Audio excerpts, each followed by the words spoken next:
Hey everybody, okay, so you've laced your wheel, now what are you supposed to do?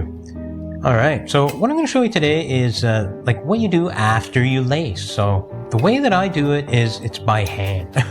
I've tried it out with drills and stuff like that, but you know, like the best way is to just do it by hand with your nipple driver, and if you don't have one of those, you can actually just do it with your fingers. And I'll show you that a little bit later, but at this point here, all I'm doing is I'm just taking my my thumb and placing the nail at the bottom of the threads. Then I'll take my nipple driver and just drive the nipple down like, you know, super fast until the bottom of the nipple hits my thumb.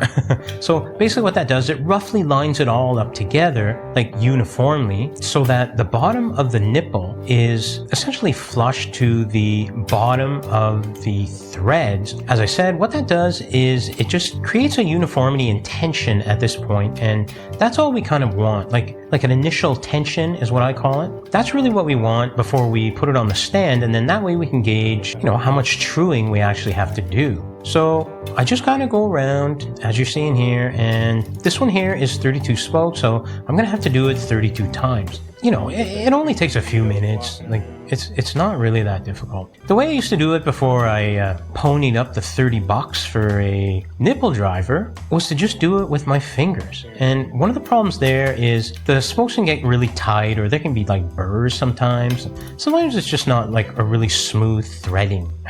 Then you have to use your spoke wrench, and like it's pretty easy. So like I said, I was going to show you how to do it with your fingers, and sometimes they're still really loose. Maybe the spokes are just a little bit long, because what I did here is a hub swap. So I'm not really using the actual hub that was in there. There might be a little bit of difference between the flange sizes. You know, you can still use the same spokes. Now, if you get to that point where you're just not sure, you can just use your fingers and do half turns or full turns uniformly all the way around the wheel. So what I'm showing you here is you can just kind of look at the nipple flat, and it'll show you if you're doing a full turn or not. Now that it's ready for the stand, you can see here I did a really good job. I can't take all the credit. The rim probably is really straight. So all I'm going to do here is I'm just going to look for my loose spots, then compare them to where it's touching the indicator arms. And I call this truing and tensioning by touch. There's a lot of slack in the spokes at this point, so you know, I don't see any reason to use the tension meter, simply because it's not going to give you any kind of reading, so there's just no point in doing it. What I'm going to do is just kind of true it now. So I'm just going to make sure it's as straight as possible before I put several turns of tension all the way around the wheel on every nipple, and see where we go from there. So at this point here, there's really not much that I need to do, so I'm just kind of whipping around, and I'm going to do, I don't know, like 2 turns on the non-drive side or the disc side. There's a little bit of a gimp there, and really all you have to do is maybe 1 turn, like 1 full turn, and well, that one's a little bit loose, so maybe that one could be a problem. I think just taking some of the slack out, so it's a uniform slackness, and that's something that you'll learn as you go. I like doing all the work when there's no tension on the wheel at all. You'll start to find how the tension feels at different stages in your tensioning and truing session. You just see, I'm just going to keep going around. So you can see here, like there's a little bit too much slack, so I'm just going to take it out right now. Like it doesn't have to only be like single turns, you know, and then you spin the wheel a million times, lose your place, and then have to like do it again, and then you like tighten up the wrong spoke or something. Do the turns that you think. Like you're never going to need more than 2 at a time, and you can always just mark them. You might see maybe at the bike shops or at the co-ops or whatever that people put like tape.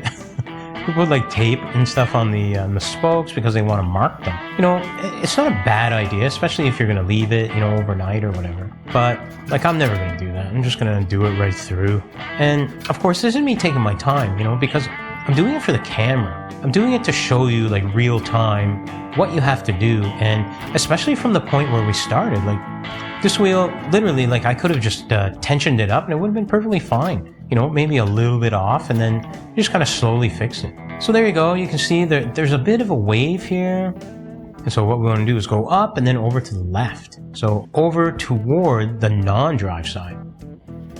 And we'll just keep going. You can see here, like, I think that's the, that's the weld sometimes it's just going to be off. Like a lot of times it's always going to touch. So what I tend to do is just see where the problem is, identify it, and then I'll just adjust my indicator arms as necessary. Because, you're always going to think that, there's a small radial like hop or a dip, and it's not really going to be the case. Sometimes you just can't fix it at the joints. Okay, so here what we're doing is we just want to bring it up because there actually is a bit of a dip. And you can see there how easily the spoke wrench moves, which simply means that, there's just a little too much slack in the spokes at this point. So there, it's looking a little bit better. It's kind of hard to see, but you can see that there's just a tiny bit of a dip there. And, we just go through, we watch, and then we just kind of find our offending spokes. You can see there's a lot of slack there, so we'll just bring them up, like a turn and a half or whatever. So about a turn, and then the other one we'll try to do about the same. And we'll see how well we did. It was prominent, like within a millimeter or two, and that you'll gain with experience as well. Like you'll just be able to tell. There's the weld there, the joint, and you're always going to have a problem. If you don't, you got a really good rim.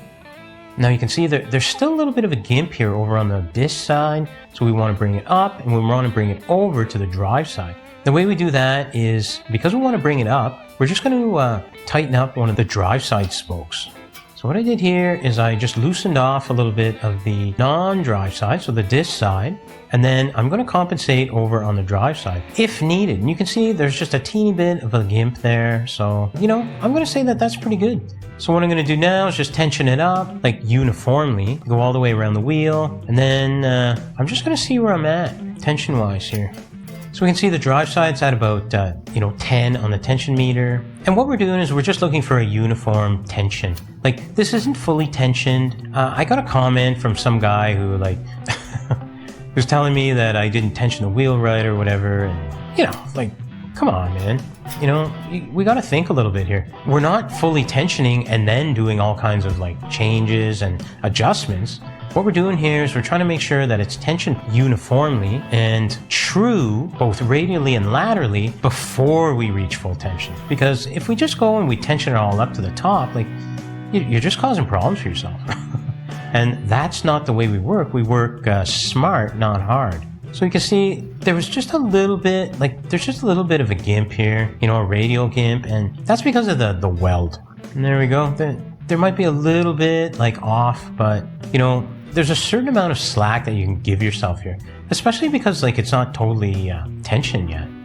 So at this point here, I've decided that I'm just going to add a little more tension around the weld area, just to try to lift it up just a little bit more. I guess it's working. Wow, that's pretty smooth. There's still a little bit of a gimp going over to the disc side, but that's not a big deal.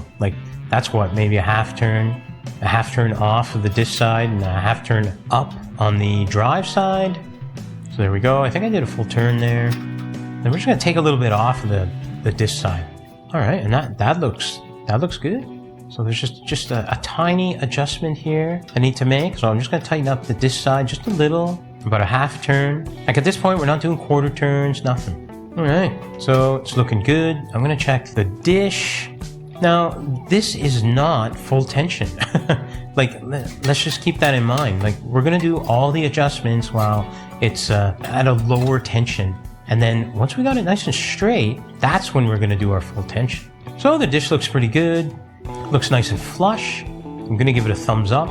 So achieving full tension is simply bringing the tension up on each spoke uniformly. So if you go up half a turn on each spoke, then you test your tension and, you keep going until you reach your full tension. Here we go. I got my wheel built. You can see our key spoke there. It has a head out. And there we go. Everything looks good.